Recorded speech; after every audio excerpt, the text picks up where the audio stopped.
سحری آنے والی ہے جی، سحری کے لیے اٹھیں گے، اوہو سحری کے لیے اٹھیں گے تو نفلیں پڑھیں گے، نفلیں نفلو بچیا۔ یار جی گلشن اقبال میں ایک مولوی ہے، وہ وطروں کے بعد نفل بنا کرتے ہیں، یہ گلشن اقبال والے کا بنایا ہوا ہے۔ اجعلوا آخر صلاتکم باللیل وطرا، یہ محمد الرسول اللہ کی حدیث ہے، بخاری مسلم ترمذی نسائی ابن ماجہ تمام کتابوں میں روایت ہے۔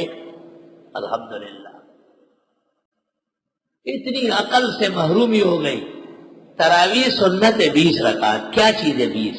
8 رکعت قیام اللیل، 12 رکعت تہجد ملا کر کے پڑھ لیا، تاکہ اس کے بعد وطر پڑھ کے اور یہ آرام کر لے رات بھر، یہ پھر اڑ جائے دبانے خارق راگ ہے 11 پر سے لے خارق ہی دے۔ اور تحاوی میں ہے کہ صحابہ جب وطروں کے بعد اٹھ کر نفل پڑھ لیتے تھے تو کہتے تھے وطر ختم ہو گئے، فاسد ہو گئے، پھر پڑھنا پڑے۔ پیغمبر نے منع کیا لا وطران فی لیلہ، ایک رات میں 2 وطر تو نہ پڑھا تھا۔ یہ نہیں فرمایا کہ آپ وطروں کے بعد نفل پڑھے خیر ہے، فرمایا وطر دوبارہ مت پڑھو، یعنی ایک دفعہ وطر پڑھو رہنے دو۔ وہاں اگر وطروں کے بعد نماز کی گنجائش ہوتی نفل کی تو حکم آتا کہ فرضوں کے بعد پہلے وطر پڑھو پھر تراویح کی جماعت کرو۔ نہ، پوری دنیا میں عمل یہ ہے کہ فرضوں کے بعد تراویح کی جماعت پھر وطر با جماعت، اور بس آپ فارغ ہو گئے رات کی عبادات۔ اب اگر صبح آنکھ کھل گئی، وہ کھلتی ہے کیونکہ سحری کھانی ہوتی ہے، تو والمستغفرین بالاسحار، سحری کے وقت بہترین کام تلاوت، ذکر، دعا، استغفار، نفلیں نہیں۔ نفلیں کر کے اپنے پیغمبر کی مخالفت مت کرو۔ آپ کے پیغمبر نے کہا ہے کہ رات کی آخری نماز وطر ہوگی، تم وطروں کے بعد تہجد پڑھو یا قیام اللیل کرو، لیکن اس کا وزن خدا کے ہاں نہیں ہوگا، کیونکہ آپ نے نبی کی مخالفت کر کے یہ کام کیا ہے۔ خواہ مخواہ اگر مرض ہے اس قسم کا تو پھر وطر چھوڑ دے۔ فتاوی قاضی خان میں جن کا سال بھر عمل ہو، اگر وہ وطر چھوڑ دے تو جائز ہے، بہتر ان کے لیے بھی وطر با جماعت ہے، کیونکہ یہ عمل سال کے 11 مہینے میں نہیں ملے۔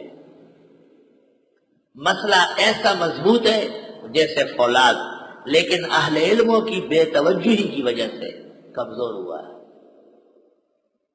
ہمارے استاد حضرت بنوری رحمۃ اللہ علیہ بنوری ٹاؤن کی جامع مسجد میں رمضان شریف میں کھڑے ہو جاتے، وطروں کے بعد نفلیں نہیں پڑھو، بری بات ہے، وطر کو آخری نماز بناؤ۔ حضرت چلے جاتے تھے، لوگ شور مچاتے تھے، سمجھانے والا کوئی نہیں تھا۔ کیوں؟ پیچھے شرارت تھی، پیچھے لوگ شرارت کرنے والے ہوتے ہیں۔ ایک دن حضرت کو پتہ چلا، آپ گھر سے واپس آ گئے، فرمایا کیا شور؟ کہا لوگ کہتے ہیں کہ نفلوں سے منع کیا۔ کہا بلاؤ مفتی ولی اصل، بیٹھ جائے گا، میرے سامنے ان کو سمجھاؤ کہ حدیث کیا ہے۔ حضرت کھڑے ہو گئے، انہوں نے بیان کیا، صحیح حدیث میں ہے وطر رات کی آخری نماز ہے۔ اس کے پیش نظر امام مالک رحمۃ اللہ علیہ نے کہا ہے جو وطروں کے بعد نفل پڑھے وہ گناہ کبیرہ کرتا ہے۔ امام ابو حنیفہ سے کوئی روایت نہیں، روایت نہ ہونے کا مطلب یہ ہے کہ حضرت کے ہاں وطروں کے بعد عمل ہے ہی نہیں نفل۔